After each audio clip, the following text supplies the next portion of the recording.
Hello, my dear students. How are you? I hope you are fine by the grace of Almighty God, and I am also fine. Welcome to online class organized by Shahid Abdullah Academy, Rangamati Shodor, Rangamati. My dear students, you know it very well. Due to COVID-19, you have been staying in your house for a long time. But I believe that your study is not stopped, isn't it? Okay.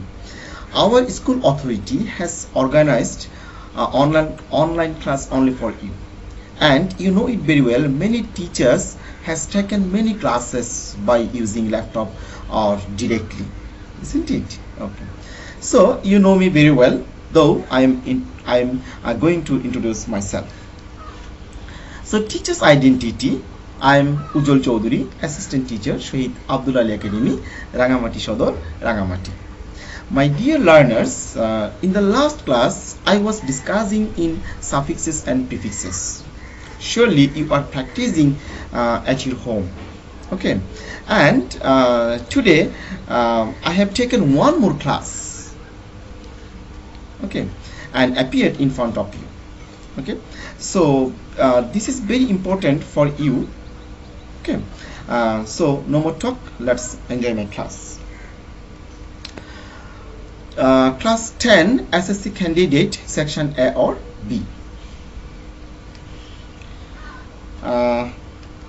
This class is about curriculum vitae or biodata with cover letter. My dear students, this class is for English second paper. You know it very well. Cover letter and curriculum vitae, there is two parts. There are two parts. Okay, not single part, it's a two parts. So I will use Bangla language from time to time to facilitate understanding. Okay, প্রিয় শিক্ষার্থীরা, তোমাদের বোঝার সুবিধার্থে আমি মাঝে মধ্যে তোমাদেরকে বাংলা ভাষা বোঝানোর চেষ্টা করব, ঠিক আছে? তোমরা ইংরেজি দ্বিতীয় পত্রে দেখতে পেয়েছো যে ওখানে আমাদের একটা কভার লেটার রয়েছে, যে আমরা যদি চাকরিতে দরখাস্ত করতে যাই তাহলে আমাদের সেটা শেখার প্রয়োজন আছে। এবং তোমরা ভালো করেই জানো যে এই বিষয়টা গতানুগতিকভাবে আমাদের প্রতিদিন কিন্তু জীবনের একটি গুরুত্বপূর্ণ অংশ হয়ে দাঁড়িয়েছে, যে আমাদের কারিকুলাম ভিটা কীভাবে লিখতে হয়, বায়োডাটা কীভাবে লিখতে হয়, কভার লেটার কীভাবে লিখতে হয়, সেই বিষয়টি কিন্তু আমাদের গুরুত্বপূর্ণ হয়ে উঠেছে। তাই শিক্ষা মন্ত্রণালয় কিন্তু আমাদের ক্লাস 9 থেকে এই বিষয়টা ভালোভাবে শেখার জন্য, আত্মস্থ করার জন্য তোমাদের সিলেবাসে এই বিষয়টা অন্তর্ভুক্ত করেছে। তো আমরা ইতিমধ্যে ক্লাস 9 থেকে তোমাদেরকে বেশ কিছু নিয়ম কিন্তু আমরা শিখিয়েছিলাম। তো এখন তো আমাদের কোভিড-19 কারণে স্কুল বন্ধ, কিন্তু আমাদের স্বাভাবিক ক্লাস হয়তো আমরা করতে পারছি না, কিন্তু অনলাইনে আমরা তোমাদের রেগুলার ক্লাস করে নিয়ে যাচ্ছি, ঠিক আছে? তো আজকেও আমি সেরকম একটা ক্লাস নিতে যাচ্ছি, যে কভার লেটার কিভাবে লিখবো, আমরা কারিকুলাম ভিটা কিভাবে লিখবো, সেই বিষয়টা আমরা একটু ক্লিয়ার করব তোমাদের সামনে, ঠিক আছে? চলো, আমরা যে কোনো অফিসে যদি আমরা দরখাস্ত করতে যাই তাহলে সেই কারিকুলাম ভিটা কিভাবে লিখবো, কভার লেটার কিভাবে লিখবো, প্রথমে আমরা সেটা দেখব। তোমরা দেখতে পাচ্ছ অ্যান অ্যাকাউন্টস অফিসার, তারপরে অ্যান নিউজকাস্টার, তারপরে অ্যান মেডিকেল রিপ্রেজেন্টেটিভ, তারপরে an auditor, an administration officer, a reporter, a sales executive, a probationary officer, a computer operator, a receptionist, a marketing manager, etc. আরো থাকতে পারে, ঠিক আছে? তাহলে এগুলো কি? এগুলো হচ্ছে আমাদের cover letter for all companies. যদি আমরা কোনো কোম্পানিতে এই যে বিষয়গুলো, পদের নাম, এগুলো এখান থেকে তুমি যা দেখতে পাচ্ছ এগুলো হচ্ছে পদের নাম। এই পদ নিয়ে যদি কোনো প্রশ্ন আসে, অর্থাৎ an accounts officer, an newscaster, an medical representative, an auditor, an administration officer, a reporter, a sales executive, a probationary officer, a computer operator, a receptionist, a marketing manager, etc. আরো যদি আমাদের থাকতে পারে কোম্পানিতে, তাহলে আমরা কিভাবে আমাদের কভার লেটারটা আমরা লিখব, ঠিক আছে? প্রিয় শিক্ষার্থীরা, তোমরা কি বুঝতে পারতেছো যে এগুলো হচ্ছে পদের নাম? আমি যে 10টা বা 8টা আমরা এখানে তোমরা স্ক্রিনে দেখতে পাচ্ছ, যে সেগুলো হচ্ছে কি সবগুলো পদের নাম, সেগুলো কোম্পানি। আমাদের কিছু কভার লেটার লিখতে হয় ইনস্টিটিউশনাল অর্থাৎ প্রাতিষ্ঠানিক, আর কিছু কভার লেটার লিখতে হয় আমাদের কোম্পানি কর্তৃক। কোম্পানি আর ইনস্টিটিউশনাল কভার লেটার কিন্তু এক হবে না, কিন্তু ডিজাইনটা একই, লেখাটা অনেকটা একই, কিন্তু দুই একটা জায়গায় আমাদের পার্থক্য আছে। সেই জিনিসটি কিন্তু আজকে আমি তোমাদের দেখাবো, ঠিক আছে? তোমরা যদি আমার ক্লাসটা একটু মন দিয়ে শোনো এবং নিজেরা যদি একটু প্র্যাকটিস করো, তাহলে দেখবে যে কোনো কভার লেটার, যে কোনো বায়োডাটা সহজেই তোমাদের আত্মস্থ হয়ে যাবে, ঠিক আছে? তাহলে এগুলো হচ্ছে আমাদের পদের নাম। চলো আমরা কভার লেটারটা আমরা কিভাবে লিখব। In the screen you can see a cover letter. There is mentioned cover letter for all companies. তোমরা স্ক্রিনে দেখতে পাচ্ছ যে একটা কভার লেটার, এবং প্রত্যেকটা কোম্পানিতে কভার লেটার লেখার জন্য কি ফলো করব সেটা আমরা দেখতে পাচ্ছি। এবং তোমরা এখানে কিছু বিষয় লাল চিহ্নিত বা সবুজ চিহ্নিত মার্ক করে দেওয়া আছে, এই বিষয়গুলো একটু খেয়াল রাখতে হবে, ঠিক আছে? বাকিগুলো কিন্তু লেখা একই। তাহলে আমি একটু পরে শোনাচ্ছি তোমাদের। জানুয়ারি 01/01/2021। এখানে একটা বিষয় খেয়াল রাখতে হবে যে আমি দরখাস্তটা যেদিন লিখব তার অন্তত এক সপ্তাহ আগে কিন্তু পেপার ডিক্লারেশন হয়েছে, এই যে কোনো একটা পত্রিকার মাধ্যমে চাকরির এই বিজ্ঞপ্তিটা ডিক্লারেশন হয়েছে। সুতরাং এই বিষয়টা তোমাদের খেয়াল রাখতে হবে, ঠিক আছে? যে আমি কোন তারিখ থেকে এটা লিখতে যাচ্ছি দরখাস্তটা, এবং আমার ভেতরে যেটা বডির মধ্যে, এই যে এটা হচ্ছে বডি, এটা হচ্ছে বডি, এই বডিটার মধ্যে আমাদের তারিখটা একটু খেয়াল করতে হবে, ঠিক আছে? এই দুটো বিষয় আমাদের মনে রাখতে হবে। আমি আবারও বলছি, জানুয়ারি 01/01/2021, the chairman Renata pharmaceuticals limited, 65, Motijheel C/A, Dhaka. আমরা অনেক সময় কভার লেটার লেখার সময় চেয়ারম্যান বা ম্যানেজিং ডিরেক্টর বা হেডমাস্টার কোনটা ক্ষেত্রে কি লিখব, আমি যতগুলো তোমাদের এই মুহূর্তে পদের নাম দেখালাম, কোম্পানির পদের নাম দেখালাম, সেক্ষেত্রে সবগুলো তোমরা চেয়ারম্যান লিখতে পারো, অথবা ম্যানেজিং ডিরেক্টর লিখতে পারো, অথবা জেনারেল ম্যানেজার লিখতে পারো। আমি একটা লিখলাম, আমি চেয়ারম্যান লিখলাম, তোমরা এখানে ইচ্ছে করলে জেনারেল ম্যানেজার লিখতে পারো, তোমরা ইচ্ছে করলে ম্যানেজিং ডিরেক্টর লিখতে পারো, কোনো সমস্যা নেই। আর কোম্পানি যেটা নাম হয় সেই কোম্পানিটা তোমাদের দিতে হবে। এই জন্য এখানে একটা খেয়াল রাখো, তোমাদের বিষয়টা খেয়াল রাখো যে আমি একটা ব্র্যাকেট দিয়ে তোমাদের কিন্তু বিষয়টা বুঝিয়ে দিয়েছি যে আমাদের প্রশ্ন যেভাবে আসবে সেই প্রশ্ন মোতাবেক কিন্তু আমাদের এই ঠিকানাটা লিখতে হবে, এবং ঠিকানাটা স্পষ্ট করে লিখতে হবে। ঠিকানা যদি আমরা ক্লিয়ারলি না লিখি তাহলে কিন্তু আমাদের নাম্বারটা কমে যাওয়ার সম্ভাবনা বেশি। অর্থাৎ তোমার দরখাস্তটা, চাকরির দরখাস্তটা একটা খুব ভালো একটা দরখাস্ত হবে বলে কর্তৃপক্ষ নেবে না, হয়তো দরখাস্ত বাতিল হয়ে যেতে পারে, ঠিক আছে?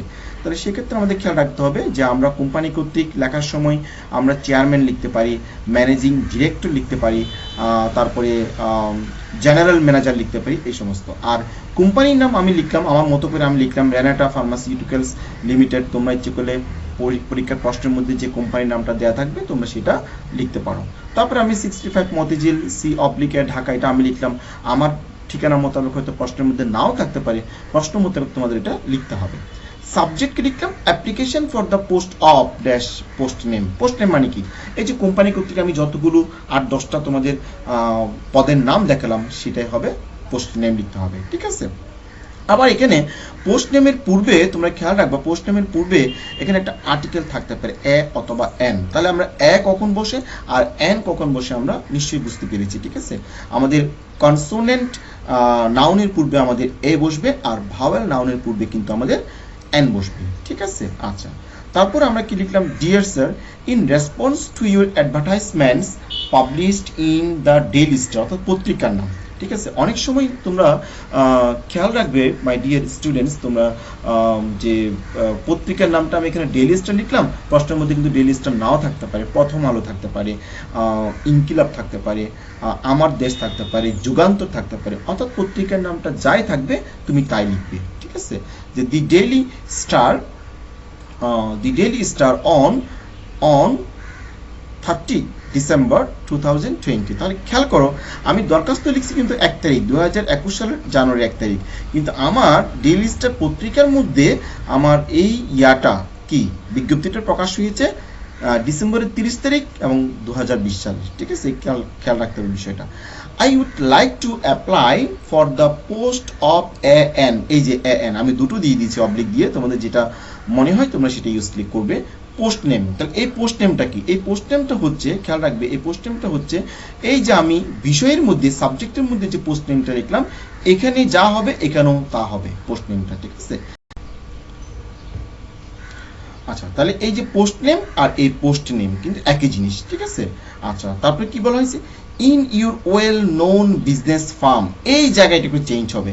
প্রত্যেকটা কোম্পানিতে পদের নামের ক্ষেত্রে, কোম্পানির ক্ষেত্রে বিজনেস ফার্ম হবে, ঠিক আছে? কিন্তু যখন আমরা ইনস্টিটিউশনাল যাব তখন কিন্তু বিজনেস ফার্মের জায়গায় আমাদের কি হবে? বিজনেস ফার্মের জায়গায় আমার হবে ইনস্টিটিউশনস। কি হবে? ইনস্টিটিউশনস। আমি আরেকটা দেখাবো, তাহলে তোমরা জিনিসটা ক্লিয়ার হয়ে যাবে, ঠিক আছে? তারপর কি লেখা আছে এখানে? তারপর লেখা আছে my particulars are given in my CV attached here with, ঠিক আছে? Thank you for your attention to these materials. I certainly look forward to the opportunities to interview with you soon. Yours sincerely, Amit Talukdar. অর্থাৎ অমিত তালুকদার একটা ছেলে চাকরির জন্য দরখাস্ত apply করছে, ঠিক আছে? এটা হচ্ছে কভার লেটার। এই জিনিসটাকে আমরা বলি কভার লেটার। তাহলে আমরা একটা কভার লেটারে কত জায়গায় পরিবর্তন দেখতে পাচ্ছি? 3 জায়গায় পরিবর্তন। একটা হচ্ছে ঠিকানা, অর্থাৎ আমি কার বরাবরে অ্যাপ্লিকেশনটা করব। তারপর হচ্ছে পোস্ট নেম, এখানেও বডির মধ্যে, অর্থাৎ বডি অফ দ্য অ্যাপ্লিকেশন, এখানেও কিন্তু পোস্ট নেম, আর কিন্তু কোথাও কিন্তু আমাদের পরিবর্তন নাই। তাহলে প্রিয় শিক্ষার্থীরা, তোমরা বুঝতে পারতেছো যে আমি যদি একটা কভার লেটার শিখি, তাহলে কিন্তু আমি প্রত্যেকটা কভার লেটার, প্রত্যেকটা প্রশ্নের জন্য কিন্তু আমি শেখা হয়ে যাবে, ঠিক আছে? এবং সেটা শুধুমাত্র not only for class 9 or 10 students, it's till 11 classes or 12 class. Okay, তোমরা নবম শ্রেণী থেকে দ্বাদশ শ্রেণী পর্যন্ত কিন্তু এই প্রশ্নটা দেখতে পাবে। তাহলে আমরা যদি 9-10-এ যদি এই বিষয়টা যদি ভালো করে আত্মস্থ করতে পারি, তাহলে আমাদের 11 ক্লাসে, আমাদের 12 ক্লাসে এই বিষয়টা জানতে হবে না, ঠিক আছে? তাহলে আমরা কি দেখলাম? Cover letter for all companies. যে আমি আবার পরে শোনাচ্ছি তোমাদের। জানুয়ারি 1/1/2021, the chairman, Renata Pharmaceuticals Limited, 65, Motijil C oblique Dhaka. Subject application for the post of a or an, this post name, আমাদের যে পোস্টটা থাকবে সেই পোস্ট নেমটা আমরা লিখবো। আমরা কিন্তু লিখিনি। Dear sir, in response to your advertisements published in the Daily Star on the 30th December 2020, I would like to apply for the post of a/an post name in your well-known business firm. My particulars are given in my CV attached here with. Thank you for your attention to these materials. I certainly look forward to the opportunities to interview with you soon. Yours sincerely, Amit Talukdar. তাহলে আমরা কোম্পানির ক্ষেত্রে কিভাবে একটা cover letter লিখতে হবে আমরা বুঝতে পেরেছি নিশ্চয়ই, তাই না? চলো আমরা নেক্সট স্লাইডে কি আছে একটু দেখার চেষ্টা করি। এগুলো আমরা আলোচনা করেছি যে এই জায়গাটাই চেঞ্জ হবে আমাদের, এই যে বিজনেস ফার্মে চেঞ্জ হবে। কোথায়? যখন আমরা প্রাতিষ্ঠানিক ক্ষেত্রে কোনো দরখাস্ত অ্যাপ্লাই করতে যাব। অর্থাৎ ধরো যে শহীদ আব্দুল আলী একাডেমিতে একজন কম্পিউটার টিচার নিয়ে করবে, একজন সহকারী শিক্ষক নিয়ে করবে, তখন কিন্তু এই জায়গাটায় পরিবর্তন হবে। বিজনেস ফার্মের জায়গায় হবে ইনস্টিটিউশনস। আমরা আরেকটা যখন কভার লেটার দেখবো তখন তোমরা বিষয়টা ভালো করে বুঝতে পারবে। এবার আসবো আমরা cover letter for all institutions. যখন আমরা প্রাতিষ্ঠানিক ক্ষেত্রে যখন চাকরিতে অ্যাপ্লাই করব, দরখাস্ত অ্যাপ্লাই করব, তখন সেই কভার লেটারটা কিভাবে হবে সেটা আমরা একটু দেখবো। আমরা এখানে দেখতে পাচ্ছি যে an English teacher, a computer teacher, a librarian, an auditor, ঠিক আছে? এক্ষেত্রে আরও থাকতে পারে, সেগুলোর ক্ষেত্রে আমরা কিভাবে লিখবো সেটা একটু দেখি। চলো, এটাও একটা cover letter. In the scheme, my dear students, you can see there is another cover letter for institutions. Okay, when you can see in the mentioning of the question paper, on the question paper there is a recruit new teacher, new English teacher for academic. So this is another, this is different from companies application job. Okay, so তোমরা দেখো এখানে যে আমরা যেটা বলতে চাচ্ছিলাম সেটা হচ্ছে কি, যে আমাদের প্রাতিষ্ঠানিক আর কোম্পানির ক্ষেত্রে জব অ্যাপ্লিকেশনতে একটু পার্থক্য রয়েছে। সেই পার্থক্যটা তোমরা নিশ্চয়ই বুঝতে পারছো। দেখো, জানুয়ারি আমি তারিখ ঠিক রেখেছি, এই যে ঠিকানাটা, এই ঠিকানায় কিন্তু এসে আমাদের চেঞ্জ হচ্ছে। দেখ এখানে কি লেখা আছে, দি চেয়ারম্যান নয়তো হেডমাস্টার, দুটো হবে এখানে কিন্তু। ওই যে জেনারেল ম্যানেজার, ম্যানেজিং ডিরেক্টর বা চেয়ারম্যান এগুলো হবে না, এখানে চেয়ারম্যান হতে পারে আবার হেডমাস্টার হতে পারে। ঠিক আছে, তোমাকে বুঝতে হবে প্রশ্নটা কার কর্তৃক বলা হয়, যে write an application to the headmaster বলা আছে, নাকি চেয়ারম্যান বলা আছে, নাকি জেনারেল ম্যানেজার বলা আছে, নাকি ম্যানেজিং ডিরেক্টর বলা আছে। এই বিষয়টা একটু প্রশ্নটা ভালো করে পড়ে নিতে হবে। ঠিক আছে, শহীদ আব্দুল আলী একাডেমি, রাঙামাটি সদর, রাঙামাটি। ঠিক আছে, তারপরে কি বলা আছে, সাবজেক্ট বলা আছে application for the post of a or an post name, আমাদের পোস্ট নেম যা থাকবে তা আমাদের লিখতে হবে। তারপরে dear sir, in response to your advertisements published in the Daily Star on the 13th December 2020, অর্থাৎ আমি তারিখ সব কিছু ঠিক লিখেছি। I would like to apply for the post of an post name, change হবে, যে বললাম যে বিষয়তে যা থাকবে পোস্ট নেম, এখানেও কিন্তু তা পোস্ট নেম হবে। In your well known institutions, দেখো এখানে বন্ধুরা যে আমাদের যখন আমরা কোম্পানির ক্ষেত্রে দরখাস্ত লিখেছি তখন লিখেছিলাম এই জায়গাটায় আমরা লিখেছিলাম বিজনেস ফার্ম, কিন্তু আমি এই জায়গায় লিখছি ইনস্টিটিউশনস, যেহেতু আমাদের এই জব অ্যাপ্লিকেশনটা হচ্ছে প্রাতিষ্ঠানিক, সেই জন্য আমরা ইনস্টিটিউশনস লিখলাম। My particulars are given in my CV attest here with, thank you for your attention to this materials. I certainly look forward to the opportunities to interview with you soon. Yours sincerely, Amit Talukdar. তাহলে আমরা কি দেখলাম বন্ধুরা, আমরা দেখলাম দুটো cover letter দেখলাম, একটা হচ্ছে কোম্পানির ক্ষেত্রে, একটা হচ্ছে ইনস্টিটিউশনের ক্ষেত্রে। দুটো কভার লেটার আমাদেরকে তোমাদের সামনে উপস্থাপন করলাম। দেখবে পার্থক্যটা কি, তোমরা আগে খাতায় লিখে নেবে, তারপর পার্থক্যটা নিজেরাই বুঝতে পারবে। ঠিক আছে, এবার আমরা দেখব হাউ টু রাইট বায়োডাটা, কিভাবে বায়োডাটা লিখতে হয়। চলো আমরা দেখব। এই যে একটা বায়োডাটা তোমরা দেখতে পাচ্ছ, এটাকে আমরা বলতেছি বায়োডাটা। বায়োডাটার বাংলা কি? বায়োডাটার বাংলা হচ্ছে জীবন বৃত্তান্ত। ঠিক আছে, এটা অনেকে আবার রিজিউম বলে, অনেকে বলে আবার তোমার যে পার্সোনাল ডাটা বলে। ঠিক আছে, তবে আমরা চাকরি ক্ষেত্রে আমরা লিখবো বায়োডাটা।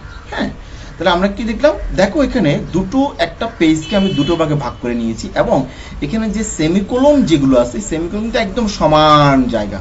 তাহলে কি হবে বন্ধুরা জানো, যে আমাদের বায়োডাটাটা দেখতে সুন্দর লাগবে। আমরা অনেক সময় পেজকে এমনভাবে লিখি যে কোলন এক জায়গায়, আরেক জায়গায় নাম চলে গেছে, আবার বাবার নামের জায়গায় মার নাম চলে আসছে, বর্তমান ঠিকানার জায়গায় স্থায়ী ঠিকানা চলে আসছে। এরকম যাতে না হয়, একটা লিখে আমরা শেষ করবো, তারপর একটা যাবো। আবার আমরা অনেক সময় আমি অনেক ছেলে মেয়েদের দেখি যে আগে এই এক থেকে এগুলো লিখে ফেলে তারপর এগুলো লিখে না, তুমি অ্যাপ্লিকেন্ট নেম লিখবে, পাশাপাশি এটা লিখে ফেলবে। তাহলে হবে কি, তোমার যে জায়গার যে স্পেসটা, সেই স্পেসটা কিন্তু ঠিক থাকবে। ঠিক আছে, তাহলে আমি একটা পরে শোনাচ্ছি।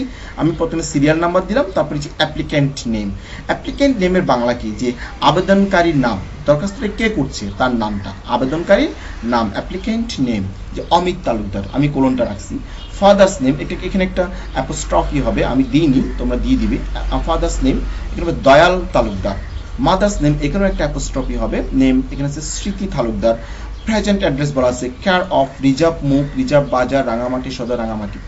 এই জায়গায় আমি একটু কথা বলতে চাই। আমি অনেক সময় দেখি, অনেক ছেলে মেয়েদের দেখছি যে প্রেজেন্ট অ্যাড্রেসের জায়গায় অনেকে শুধুমাত্র তোমাদের ঠিকানা যে রিজার্ভ বাজার, রাঙামাটি লিখে দাও। না, রিজার্ভ বাজার একটা বিশাল এলাকা। তাহলে রিজার্ভ বাজার কোন জায়গায়, প্রত্যেকটা গ্রামের নাম রয়েছে, পাড়ার নাম রয়েছে, মহল্লার নাম রয়েছে, তাহলে সেই জায়গাটাও কিন্তু লিখতে হবে। তাহলে পোস্ট অফিস কর্তৃক যখন তোমার ইন্টারভিউ কার্ডটা আসবে, তখন পোস্টম্যান সহজেই তোমার যে ইন্টারভিউ কার্ডটা পৌঁছাই দিতে পারবে। সুতরাং আমাকে স্পষ্ট করে লিখতে হবে। যখন খেয়াল করে আমি লিখছি present address care of reserve মুখ, যে তোমার বাবার নাম অমিত তালুকদার, দয়াল তালুকদার, শ্রী তালুকদার, সবাই চিনবে তোমাকে, রিজার্ভ মুখের ছেলে তুমি, এবং রিজার্ভ বাজার, রাঙামাটি সদর, রাঙামাটি। হ্যাঁ, পার্মানেন্ট অ্যাড্রেস সেম লিখছি আমি। সেম কেন, আমার স্থায়ী ঠিকানার সাথে বর্তমান ঠিকানা একই, বর্তমান ঠিকানার সাথে স্থায়ী ঠিকানা একই, এই জন্য আমি সেম লিখলাম। এখন এই জায়গায় অনেকের নাও হতে পারে, যেমন মনে করো তুমি ঢাকায় বসবাস করো, কিন্তু ঢাকায় তোমার একটা স্থায়ী ঠিকানা আছে, কিন্তু তোমার বর্তমান ঠিকানা হচ্ছে তোমার ঢাকায়, কিন্তু স্থায়ী ঠিকানা হচ্ছে তোমার খাগড়াছড়ি। সেই ক্ষেত্রে তোমাকে এই জায়গায় পরিবর্তন করতে হবে। ঠিক আছে, এটা তোমরা নিশ্চয়ই বুঝতে পারছো।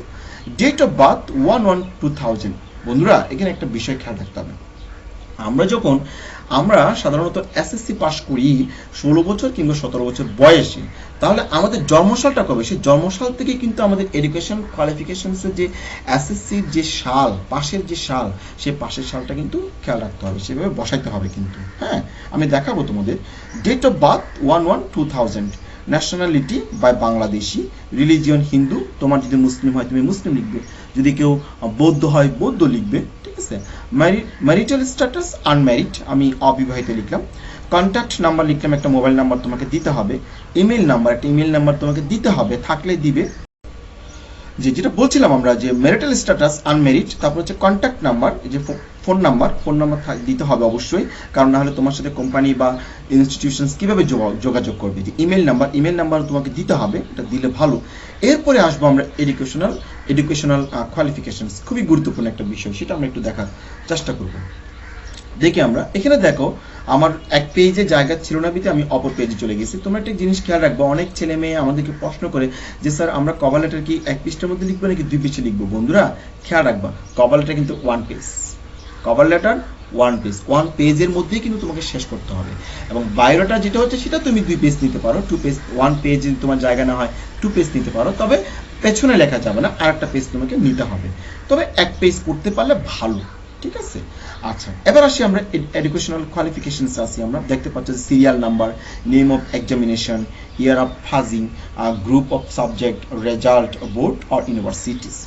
1 নম্বরে আসি আমরা এসএসসি, পাশের সাল 2017। ওই যে আমি বলছিলাম আমার জন্ম হচ্ছে 2000-এ, কিন্তু আমি এসএসসি পাস করছি 2017 সালে, অর্থাৎ আমি 17 বছর বয়সে এসএসসি পাস করছি। আমার গ্রুপ ছিল সায়েন্স, জিপিএ 5 পেয়েছি আমি, এবং বোর্ডের নাম হচ্ছে চট্টগ্রাম। 2 নম্বর সিরিয়ালে আমরা এইচএসসি, আমি 2 বছর পর আমরা এইচএসসি পাস করি, এই জন্য 2019। তারপর হচ্ছে সায়েন্স ব্যাকগ্রাউন্ড আমার, তারপর হচ্ছে জিপিএ 5 পেয়েছি আমি, এখানে চট্টগ্রাম বোর্ড আমার, ঠিক আছে।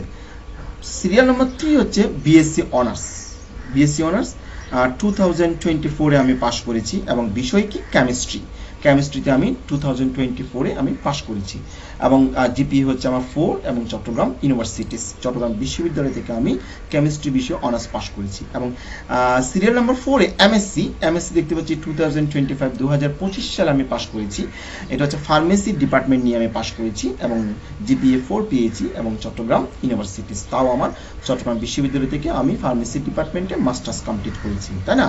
এই হচ্ছে আমাদের এডুকেশনাল কোয়ালিফিকেশনস। এটা কিন্তু খুব গুরুত্ব সহকারে তোমাকে লিখতে হবে, ঠিক আছে, এবং সাজিয়ে লিখতে হবে, ঠিক আছে। আমাদের স্কুল করলে স্বাভাবিক হলে আমরা এই বিষয়টা নিয়ে আরো বিস্তারিত আলোচনা করব তোমাদের সাথে। এবার 13 সিরিয়ালে আমরা আসি work experience.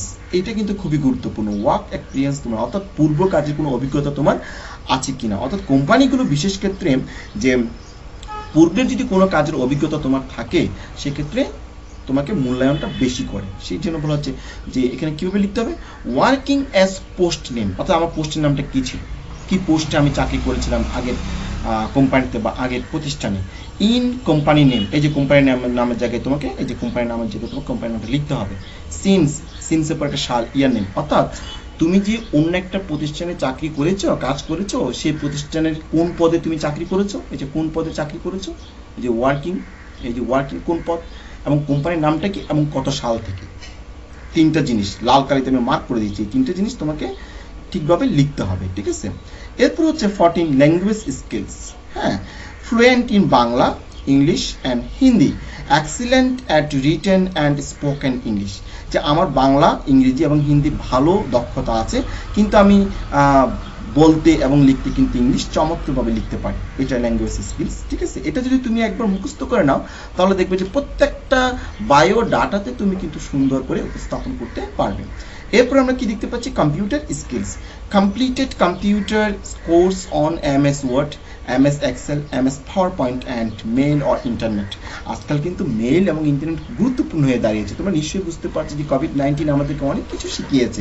We have learned many things during COVID-19 situations, isn't it? Okay, so তোমাদের এই মেইল এবং ইন্টারনেট বিষয়টা খেয়াল রাখতে হবে। তোমরা যদি সবাই রাজি থাকতে যে আমি তোমাদের সবাইকে জুম ক্লাসে ক্লাস করতাম, কিন্তু আমি অনেককে অফার করেছিলাম, বাট আই ফিউ স্টুডেন্টস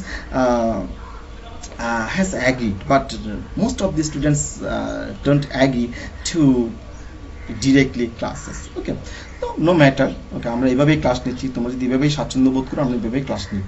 ওকে, তাহলে এই যে 13 work experience, language skill, computer skill, এগুলো তোমরা মুখস্থ করে নিতে পারো। মুখস্থ করে নিলে তাহলে প্রত্যেকটা বায়োডাটার জন্য একইভাবে তোমরা লিখতে পারো। অনুরূপভাবে সিমিলারলি তোমরা কভার লেটার মুখস্থ করে নাও। যে বললাম শুধু বিজনেস ফার্ম আর ইনস্টিটিউশনস, এখানে পার্থক্য হবে, আর কোথাও কিন্তু পার্থক্য নেই। ঠিক আছে, তো বন্ধুরা আজকে কিন্তু অনেক কথা বলেছি তোমাদের কভার লেটার এবং বায়োডাটা নিয়ে।